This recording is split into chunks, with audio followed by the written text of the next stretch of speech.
back to another video. So today we are going to be installing a quick release steering wheel.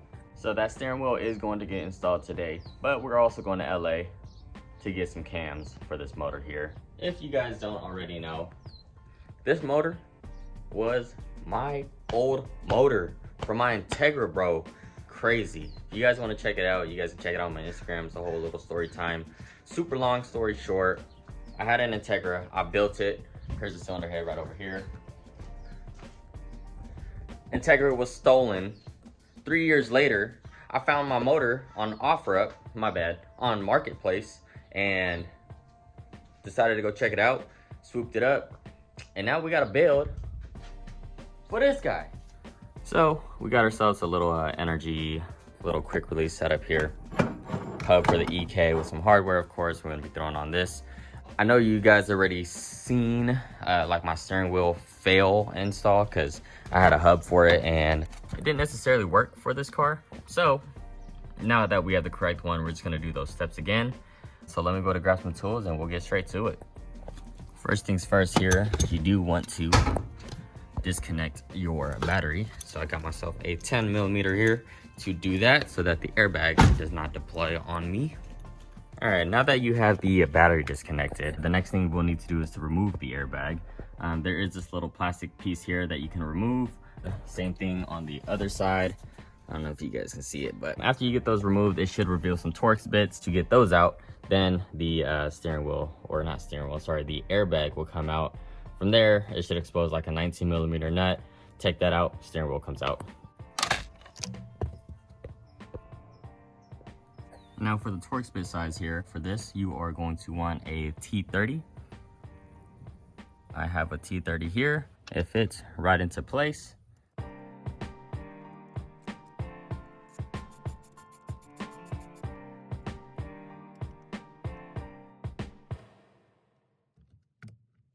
Cool, and now that you have your airbag out, you do want to disconnect some wires back here. I'm just gonna disconnect everything that I see. Cool, we got the whole airbag out. We'll go ahead and get this out of the way. And then we just gotta hit this little piece right here, which I believe it's a 19 or 17, whatever it may be. It was most definitely a 19mm bolt. Went ahead and used an impact there.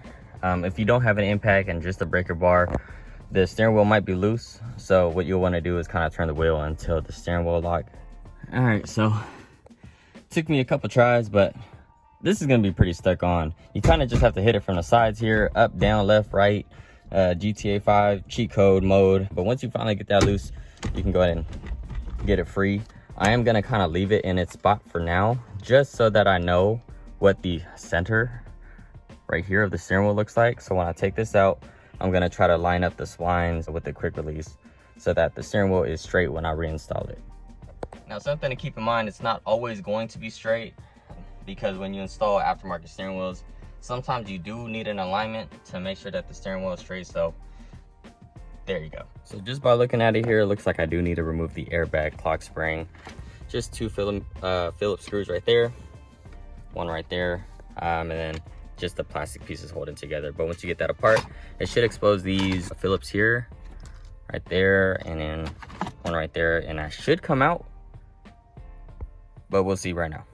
All right, so I got the clock spring out. It looks like I had to remove a lot more than I thought I did. I went ahead and dropped this whole panel piece here. And the reason was because this wire right here was feeding through the key ignition little area here. And it basically fed through the column right down there. And then it connected to some wires right back here. Obviously they're not there anymore, but able to feed the rest of this wire here all the way through the steering column and to remove it. All right, now that I got that bottom portion of the panel back on, it is now time for this guy here. I think I want this logo facing upwards. So obviously there's some notches here and it will line up with this top notch and the bottom one as well. So we'll go ahead and line that up. Let's see here.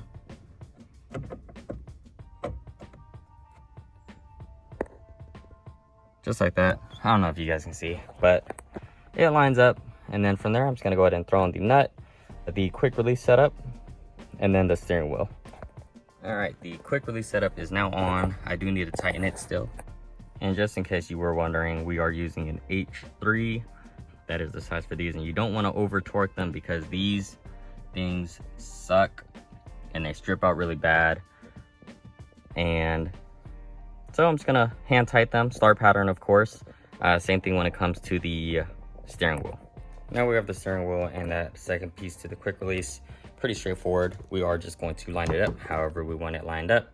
And then after that, we can go ahead and slap this bad boy here onto the steering wheel hub that is installed, and we should be good to go.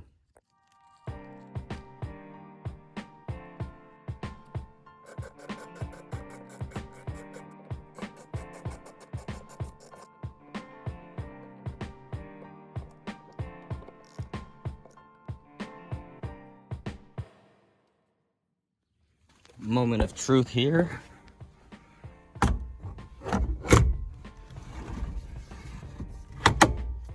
Bang. Hell yeah. Dude, this thing is tight. Such a great interior mod. Unfortunately, I did want to wait to install this so that I can do a bucket seat, I can install the SI cluster and all that stuff in one video, but kind of got impatient. So I got the quick release set up. I think I'm gonna go ahead and try to install the SI cluster as well, just because it is fairly simple, I hope. Before the cluster, a little bit of breakfast.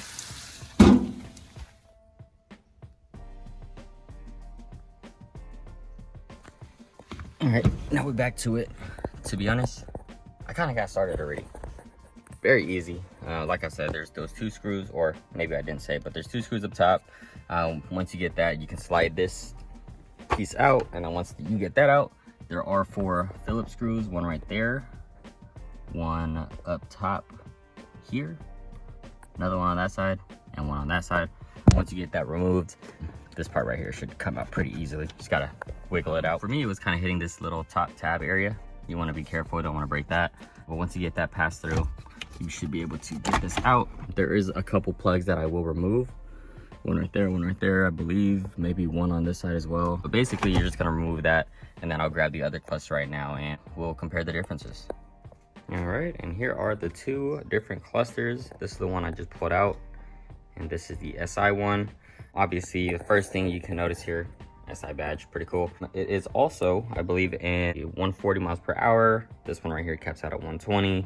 This one here, red line at 9 or 8,000 RPMs. This one here stops at just about 7, but the car actually revs to its true like 8,000 RPMs until I get it tuned with this motor here. Then I'm gonna make that shit rev down to 10. All right, and comparing it to the back, it is damn near the same exact things. And eventually here, if it doesn't already have LED lights, I might throw some blue LED lights into it. So all right, so I have the car on. As you can tell, it does have the SRS light. Found it. I am going to disconnect that bulb, e-brake light obviously. This ABS light, I'm not too sure why that's on. It's usually the check engine light, so yeah. But yeah, let me go ahead and remove the SRS light, and I might even remove the ABS light. We'll see.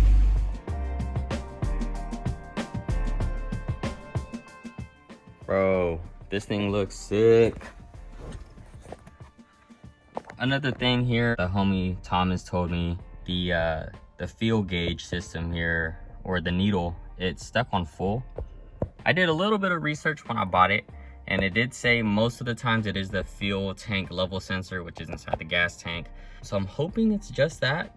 As you guys saw in the last few clips about the cluster comparison, I do have a full tank in it, but we are driving to LA, so we're gonna go ahead and keep an eye on this here, and hopefully it goes down, you know, just to show that it's working. But other than that, yeah, dude, this setup looks sick. Now that's pretty much gonna be it when it comes to installs and new things. Well, not new things. We're gonna be going up to LA right now to get a pair of cams. It was actually gonna be the next step that I did before the car got stolen. So I'm actually kind of excited. I can kind of continue this build and, you know, continue the legacy of the Integra, because that thing was a beast.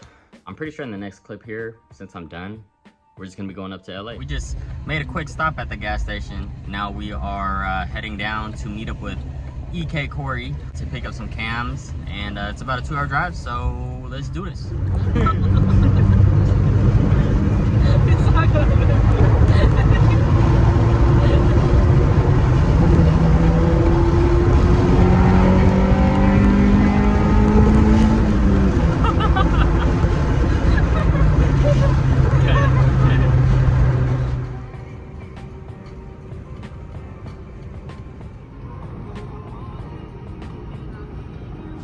Alright, we just put up to the meeting spot.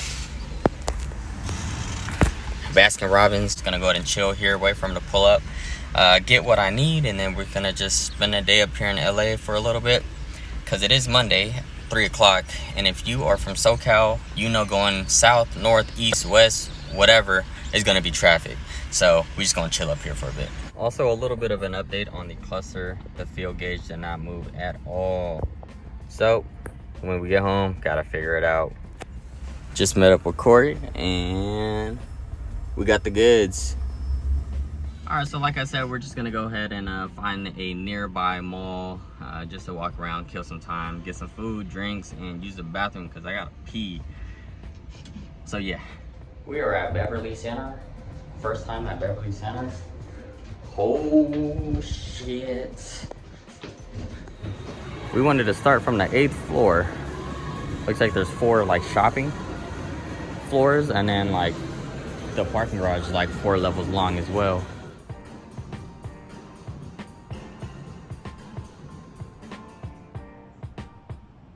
All right, let's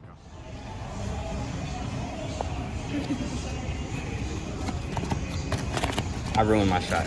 God.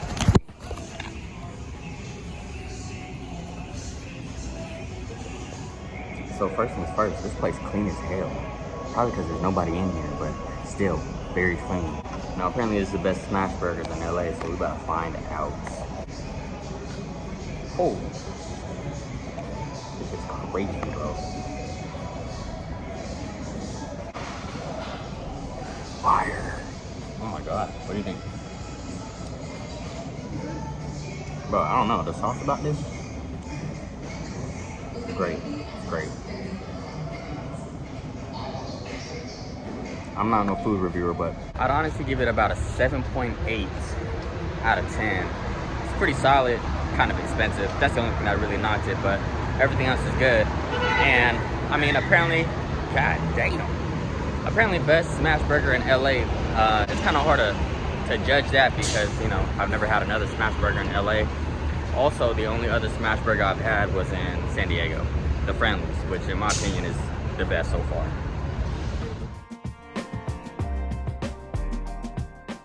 So after that one, we went to another one, like 15 minutes away, Century City, and that one was giant. We got a lot of walking in, didn't really document too much. Making one more stop, which is 7 Leaves. We're already here. We already got the drinks. Now I'm gonna take a power nap, and then we're gonna go home. Thank you guys for watching. See you guys soon.